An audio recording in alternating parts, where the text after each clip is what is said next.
நிகழும் ஸ்ரீ மங்களகரமான சோபகிருது ஆண்டு மார்ச் மாதம் 14ஆம் தேதி வியாழக்கிழமை அன்று சதுர்த்தி திதியில் பரணி நட்சத்திரத்தில் வைத்ருதி நாம யோகத்தில் சித்தயோகம் கூடிய நன்னாளில் இந்த மகத்தான பங்குனி மாதம் பிறக்கிறது. பிறக்கும் இந்த பங்குனி மாதத்தின் கிரக நிலைகளை பார்க்கும்போது மேசத்தில் குரு பகவானுடன் இணைகிறார் சந்திர பகவான். கன்னி ராசியில் கேது பகவானும் மகர ராசியில் செவ்வாய் பகவானும் உள்ளனர். சூரிய பகவான், புதன் பகவான், ராகு பகவான் மீன ராசியில் சஞ்சாரம் செய்கின்றனர். கும்ப ராசியில் சனி பகவானுடன் சுக்கிரன் உள்ளார். இம்மாத கிரக பெயர்ச்சி என எடுத்துக்கொண்டால் செவ்வாய் பகவான் மகரத்தில் இருந்து கும்பராசிக்கு பெயர்ச்சி அடைகிறார். சுக்கிர பகவான் கும்பத்தில் இருந்து மீனராசிக்கு பெயர்ச்சி அடைகிறார். சந்திர பகவானை பொறுத்தவரை மேசத்தில் ஆரம்பித்து 2.25 நாட்கள் வீதம் 12 ராசிகளை கடந்து ரிஷபத்தில் அமர்ந்து பலன்களை தரப்போகிறார். இம்மாத சிறப்பாக குரு பகவான் நீச நிலையில் இருந்து வக்ர நிலைக்கு மாறுகிறார். இதன் காரணமாக உச்ச பலன்களை அள்ளித் தரப்போகிறார் குரு பகவான். இந்த கிரக அமைப்பினால் உங்கள் வாழ்வில் ஏற்படக்கூடிய சுப மற்றும் அசுப பலன்கள் என்ன என்பதனையும், அசுப பலன் ஏற்படுமாயின் ராசிக்காரர்கள் செய்ய வேண்டிய பரிகாரம் என்ன, வழிபட வேண்டிய தெய்வம், வழிபடும் முறை என்ன என்பதனை பற்றி விரிவாக காண்போம். பிறக்க போகும் இம்மாதம் உங்கள் வாழ்வில் வளமும் நலமும் செல்வ செழிப்பும் பெற்று வாழ்வின் உயரிய நிலையை அடைய எல்லாம் வல்ல எம்பெருமானை வேண்டி விரும்பி கேட்டுக்கொள்கிறேன். ரிஷபராசி அன்பர்களே, இந்த மாதம் கௌரவ பிரச்சனைகள் உண்டாகும். நீங்கள் நல்லதாக பேசினாலும் எதிரில் உள்ளவர்கள் அதை தவறான கண்ணோட்டத்தில் பார்ப்பார்கள். மற்றவர்களின் செயல்களால் மன அமைதி கெடவும் வாய்ப்பு உண்டு. நீண்ட நாட்களாக இருந்து வந்த பிரச்சனைகள் தீரும். தொழில் வியாபாரம் தொடர்பாக அலைச்சல்கள் உண்டாகும். புதிய ஆர்டர்கள் கிடைப்பதில் இருந்த தாமதம் நீங்கும். பணவரத்து திருப்தி தரும். நீண்ட நாட்களாக நிலுவையில் உள்ள பொருட்கள் விற்பனையாகும். உத்தியோகத்தில் இருப்பவர்கள் மேல் அதிகாரிகள் சொல்லியபடி நடப்பது நன்மை தரும். புதிய வேலைக்கு முயற்சி செய்பவர்கள் அது கிடைப்பது தாமதம் ஆகலாம். குடும்பத்தில் மனைவி குழந்தைகளுடன் மனஸ்தாபம் ஏற்பட்டு நீங்கும். உறவினர்கள் நண்பர்கள் உதவ முன்வந்தாலும் உதவி தாமதமாகவே கிடைக்கும். சகோதரர்களால் மன வருத்தம் உண்டாகும்படியான சம்பவம் நேரலாம், கவனம் தேவை. பெண்கள் எந்த ஒரு செயலை செய்யும் முன்பு அதில் இருக்கும் நல்லது கெட்டதை ஆராய்ந்து பார்த்த பின் அதில் ஈடுபடுவது நல்லது. பணவரத்து திருப்தி தரும்.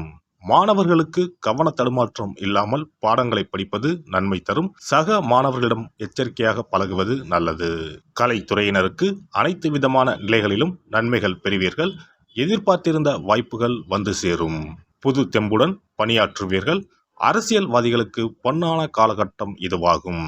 நற்செயல்கள் செய்து அனைவரின் பாராட்டுகளையும் பெறுவீர்கள். அரசு வேலைகள் செய்யும் போது கவனம் தேவை. நட்சத்திர பலன்கள். கார்த்திகை 2, 3, 4ஆம் பாதங்கள். இந்த மாதம் பிள்ளைகளிடம் கவனமாக எதையும் எடுத்து சொல்வது நல்லது. பூர்வீக சொத்துக்களில் இருந்த பிரச்சனைகள் தீரும். உங்களது காரியங்களுக்கு இருந்த எதிர்ப்புகள் விலகும். பணவரத்து திருப்தி தரும். மனக்குழப்பம் நீங்கும். ரோகிணி நட்சத்திரம்.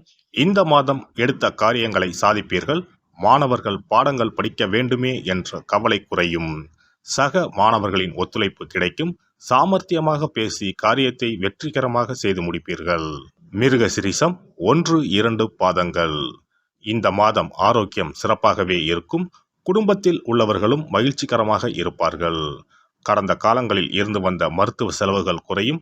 எடுக்கும் காரியங்கள் அனைத்திலும் சுறுசுறுப்பாக ஈடுபட்டு வெற்றி மேல் வெற்றிகளை பெறுவீர்கள். வெள்ளிக்கிழமைகளில் நவக்கிரகத்தில் சுக்கிரனுக்கு தீபம் ஏற்றி பூஜை செய்ய பணவரத்து கூடும். குடும்பத்தில் மகிழ்ச்சி உண்டாகும். அதிர்ஷ்ட கிழமைகள் திங்கள், வியாழன். அதிர்ஷ்ட தினங்கள் பங்குனி 12 மற்றும் 13. சிறப்பு பரிகாரம். வாரந்தோறும் செவ்வாய்க்கிழமை அன்று வீட்டில் உள்ள முருகப்பெருமான் படத்தினை துடைத்து சந்தனம் குங்குமம் பொட்டு வைத்து சிகப்பு அரளிப்பூ கொண்டு அலங்காரம் செய்யுங்கள். ஒரு கண்ணாடி டம்ளரில் தண்ணீர் ஊற்றி ஒரு எலுமிச்சை பழம் சிறு வெட்டிவேர் போட்டு முருகன் படத்திற்கு முன் வைத்து விடுங்கள். ஒரு மா இலை எடுத்து காம்பு பகுதி முருகப்பெருமானை பார்த்தவாறு வையுங்கள். அகல் விளக்கில் நெய் தீபம் ஏற்றி மா இலையின் மீது வைக்க வேண்டும். தீபச்சுடர் முருகப்பெருமானை பார்க்கும் வண்ணம் இருக்க வேண்டும். கண்களை மூடி முருகப்பெருமானை மனமாற வேண்டி உங்கள் வேண்டுதல்களை வையுங்கள். பூஜை முடிந்த பிறகு அடுத்த நாள் டம்ளரில் உள்ள எலுமிச்சை பழத்தை உங்கள் வீட்டை சுற்றி திருஷ்டி கழித்து போட்டு விடுங்கள். 6 வாரங்கள் வரை இந்த வெட்டி வேரை மாற்ற தேவையில்லை. இவ்வாறு செய்து வழிபட்டு வர குடும்பத்தில் உள்ள எப்படிப்பட்ட கஷ்டமாக இருந்தாலும் அந்த கஷ்டத்திற்கு தீர்வு கிடைக்கும். நம்பிக்கை இல்லாமல் எந்த ஒரு வழிபாடும் செய்யக்கூடாது. நம்பிக்கையோடு செய்யும் பட்சத்தில் கைமேல் பலன் கிடைக்கும். இனி பங்குனி மாத சிறப்புகளும் வழிபாட்டின் பலன்களும் என்ன என்பதனை பற்றி காண்போம். பங்குனி மாதம் என்பது வழிபாட்டுக்கு உரிய மாதம். பங்குனி மாதம் வணங்குவதற்கும் பூஜைக்கும் உரிய மாதமாகும். ஒவ்வொரு மாதத்திலும் ஒவ்வொரு நட்சத்திரத்திற்கு முக்கியத்துவம் கொடுத்து விழாக்கள் நடத்துவது வழக்கம். ஆனால் பங்குனி உத்திர நட்சத்திரத்திற்கு மற்ற நட்சத்திரங்களை விட அதிக மகத்துவம் உண்டு. தெய்வ திருமணங்கள் அதிகம் நடைபெற்ற மாதம் பங்குனி மாதம். மாதங்களில் 12வது மாதம் பங்குனி, நட்சத்திரங்களில் 12வது நட்சத்திரம் உத்திரம். 12வது மாதமான பங்குனியும் 12வது நட்சத்திரமான உத்திரமும் இணையும் புனித நாள் பங்குனி உத்திரம் என்று கொண்டாடப்படுகிறது. எனவே பங்குனி மாத உத்திரத்தின் சிறப்புகள் அதிகம். பங்குனி உத்திர நாளில் அனைத்து ஆலயங்களிலும் சிறப்பு வழிபாடுகள் நடைபெறும். கிராம கோவில்களில் அக்னி சட்டி ஏந்துதல், பூஜைகள் விமர்சையாக நடைபெறும். எண்ணற்ற ஆலயங்களில் சுவாமி அம்பாள் திருக்கல்யாணம் நடைபெறும். சிலருக்கு கைகூடாமல் திருமணம் தள்ளி போனால் பங்குனி உத்திர நாளில் விரதம் இருந்து இறைவனை வழிபட்டால் வெகு சீக்கிரம் திருமணம் கைகூடும் என்பது ஐதீகம். அதோடு காதலிப்போர் மனதுக்கு பிடித்தவரை கரம் பிடிக்கவும் பங்குனி உத்திர விரதம் இருப்பது மிகுந்த பலனை கொடுக்கும். பங்குனி உத்திரம் கல்யாண விரதம் என்றும் அழைக்கப்படுகிறது. 8 வகையான மகா விரதங்களில் கல்யாண விரதமும் ஒன்று. ஆகவே இந்த நாளில் திருமணம் ஆகாத இளையோர் விரதம் இருந்து தமக்கு நல்ல வரன்கள் கிடைக்க வேண்டும் என்று சிவபெருமானையும் பார்வதி தேவியாரையும் வேண்டுவது நல்ல பலன்களை பெற்றுத்தரும். இத்தினத்தில் மேற்கொள்ளும் விரதம் மிகவும் விசேஷமானது. நீண்ட நாள் ஒற்றுமையுடன் வாழ விரும்பும் தம்பதியர் விரதம் இருந்து சிவனுக்கும் சிவ பார்வதிக்கும் அபிஷேகம் செய்வார்கள். இந்த விரதத்தை முருகனை வேண்டியும் செய்யலாம். அதோடு அன்னதானம், வஸ்திரதானம் செய்வதும் சிறப்பானது. ஜாதக தோஷத்தால் திருமணம் தடைபட்டவர்கள் வழிபாடு மேற்கொள்ளவும் சிறந்த நாள் இதுவாகும். செவ்வாய் தோஷம் காரணமாக திருமண தடைகளை சந்திப்பவர்களுக்கு பங்குனி உத்திரத்தன்று முருகனை மனமுருகி வணங்கினால் திருமண தடைகள் நீங்கி திருமணம் சுபமாக முடியும். குழந்தை பேரில்லாமல் தவிப்பவர்கள் பங்குனி மாத விரதம் இருந்து அம்மன் கோவில்களுக்கு சென்று வழிபட அந்த அம்மனின் அனுக்கிரகத்தால் நிச்சயம் புத்திர பாக்கியம் கிடைக்கும்.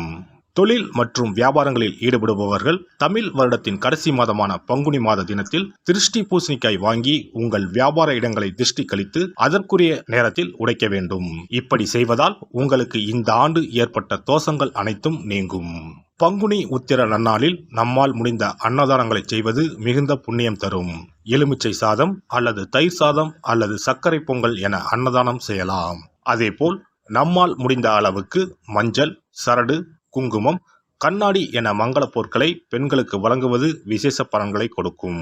முருகப்பெருமான் நமக்கு இதுவரை இருந்த காரிய தடைகள் அனைத்தையும் களைந்து நமக்கு நல்வழி காட்டி அருளுவார். பங்குனி மாதத்தில் அனைத்து நாட்களிலும் கோவிலுக்கு சென்று வருவது மிக்க பலனை தரும். மேலும் செல்வ செழிப்புடன் வாழ்வதற்கு உதவும். எல்லாம் வல்ல இறையருளால் நீங்களும் உங்கள் அன்பு குடும்பமும் உடல் நலம், நீலாயுள், நிறை செல்வம், உயர் புகழ், மெய்ஞானம் ஓங்கி வாழ்க வளமுடன். இந்த வீடியோ பதிவு உங்களுக்கு பிடித்திருந்தால் லைக் பண்ணுங்க, கமெண்ட் பண்ணுங்க, ஷேர் பண்ணுங்க. மறக்காம சப்ஸ்கிரைப் பண்ணுங்க. பக்கத்துல இருக்கிற பெல் பட்டனை கிளிக் பண்ணுங்க. நன்றி, வணக்கம். ஓம் நமச்சிவாய. சிவாய நம.